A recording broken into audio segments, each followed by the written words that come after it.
The science of stress. Why do we feel stress in the first place?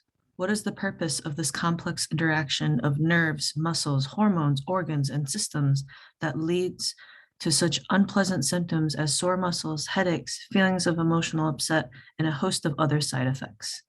To answer these questions, we need to go back a few thousand years to see what life was like for our ancestors. This will help us understand how our bodies are programmed to respond to threat and danger. Stress and the big bear. Put yourself in the following imaginary scenario. We live in caves or in huts that are out in the wild of some undeveloped area. We just killed some big animal and are having a barbecue. We notice some rustling in the bushes in the distance, and then charging towards us is a huge, ferocious looking bear. As you imagine yourself in this scenario, one of the first thoughts that will likely pop into your mind is something like, uh-oh, I'm in trouble here. I'm in danger and I am likely to experience some pain. These immediate thoughts will be followed closely by the next thought, run. You sense the immediate need to get away from this horrifying animal. You don't want to be its dinner. Your next thought might be, I need to kill this creature to protect my family, myself, and my friends. Fight. The immediate effect of these thoughts is a psychological response that prepares the body to either run with incredible speed or fight with incredible strength. This response is known as the fight or flight response. The fight or flight response. An exciting flood of psychological processes in the body immediately takes place automatically and precisely under the initial thought of, uh-oh. It is a state of physiological and psychological hyperarousal. A cascade of nervous system firings and release of stress hormones lead to immediate responses that help the person deal with danger either by fighting or running. Harvard psychologist Walter Cannon coined the term fight or flight response to describe our body's automatic response when we perceive threat or danger. This response is amazingly complex, involving interactions between many organs and systems in our body. Psychological response to stress. When the stress response is initiated, immediate and powerful changes come about because of the activation of a particular branch of the nervous system called the autonomic nervous system, ANS. Particular branch of the nervous system. The ANS is responsible for many functions in the body that occur automatically, such as digestion, heart rate, blood pressure, and body temperature. The activity of the autonomic nervous system takes place completely beyond our conscious control. It is automatic. There are two branches of the ANS that are designed to regulate the fight or flight response on a constant basis. The sympathetic nervous system is part of the ANS that is responsible for initiating the flight or fight response. Each time we have a thought of danger or pain, the sympathetic nervous system initiates the fight or flight response to prepare us to handle the potential danger or pain. It is an automatic reaction. We only need to think that we are in danger, and the flood of psychological and emotional activity is turned on. The other branch of the autonomic nervous system is called the parasympathetic nervous system. This branch of the nervous activity is designed to return the physiology to the state of homeostasis or balance. After the threat, danger, or potential pain is no longer perceived to be imminent. Homeostasis is a state of internal stability.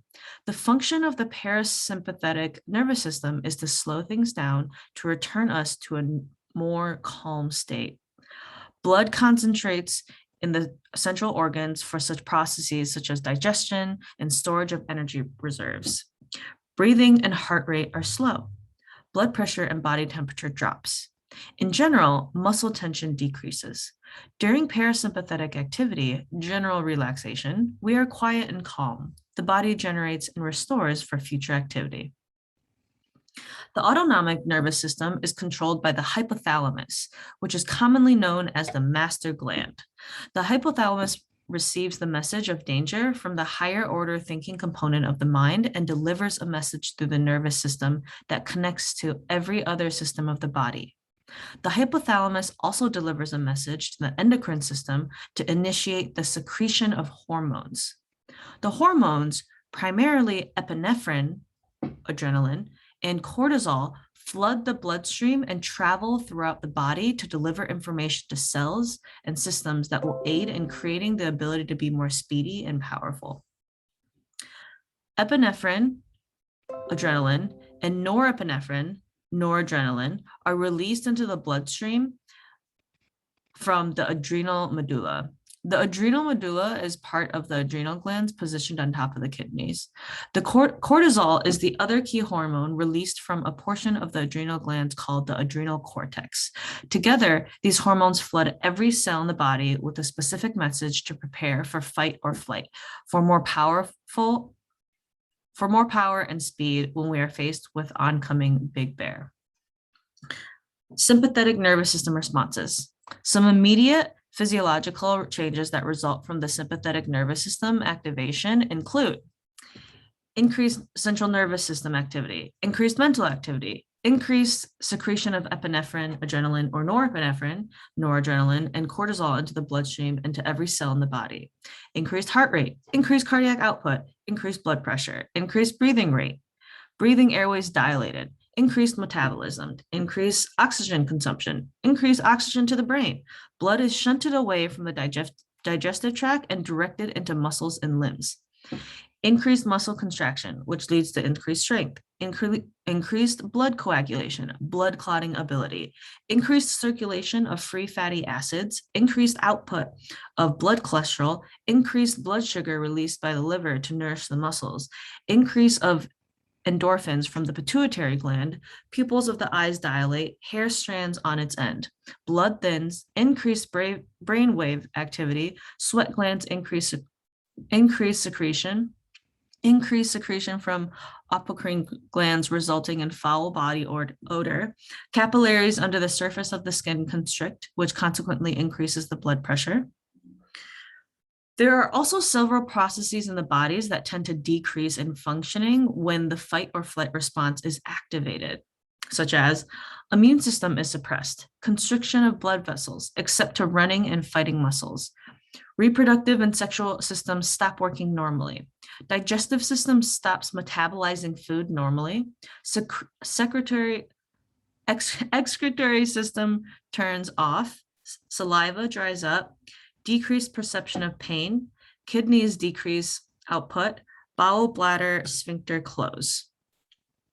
We do not need these functions and systems to operate at high capacity to either escape from or kill the big bear.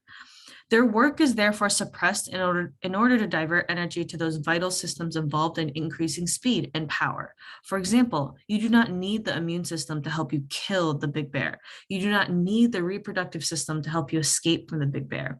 Understanding the sympathetic and parasympathetic nervous system response to stress is important in explaining stress-related diseases and conditions. The purpose of the fight or flight response. The fight or flight response is designed to help us do one thing and one thing very well: survive. When the big bear is charging at us, our system knows how to protect us from experiencing pain and death. The mechanisms for sustaining us are nearly flawless. The instant we have the thought of danger, this flood of physiological activity returns automatically, turning on all those systems in the body that will help us be faster and stronger. In the short term, this response is a powerful and useful process. However, kept on for a longer period, this response can produce serious problems. The stress response can be represented by a model. Notice that when we are in homeostasis, we are in a state of balance. When something happens in our environment, like a big bear charging out of the forest, this perception of danger automatically initiates the flight or fight response. Once we sense no more danger, we experience exhaustion and fatigue because we have experienced a tremendous amount of energy while fighting or flying. We are exhausted, but the stress response is no longer activated. Because we feel safe again, the functions in the body that activate the stress response are turned off. We gradually return to normal homeostasis. Acute stress. Acute stress is stress that occurs and then goes away. It occurs when the demand, danger, or threat is quick, immediate, very real, and usually does not last very long, such as seeing a spider, giving birth to a baby, swerving while driving, almost slipping down the stairs, or experiencing an earthquake. Acute stress does happen, and in the very short run, and in the right amounts of time, in the right amounts, an appropriate amount of tension is helpful, beneficial, and may even save your life. Chronic stress. If the stress response is allowed to take in the on position for more time than is necessary to escape a big bear or a stressful situation, the result can be damaging to our health. We call this state chronic stress. When the stress response stays on, instead of returning to homeostasis, the fight or flight response is activated for an extended period of time. The stress response and you.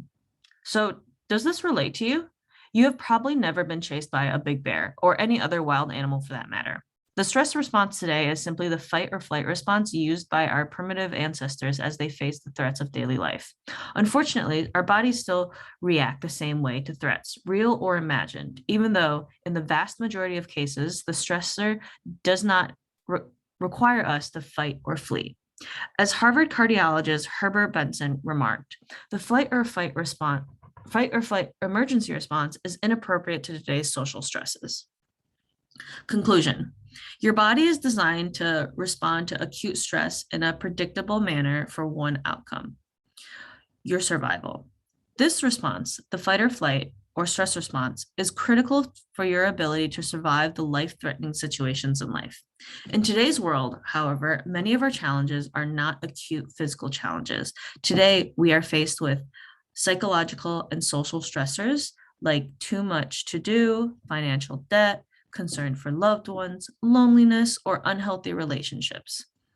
Our physiological response is not well suited to deal with these types of stressors.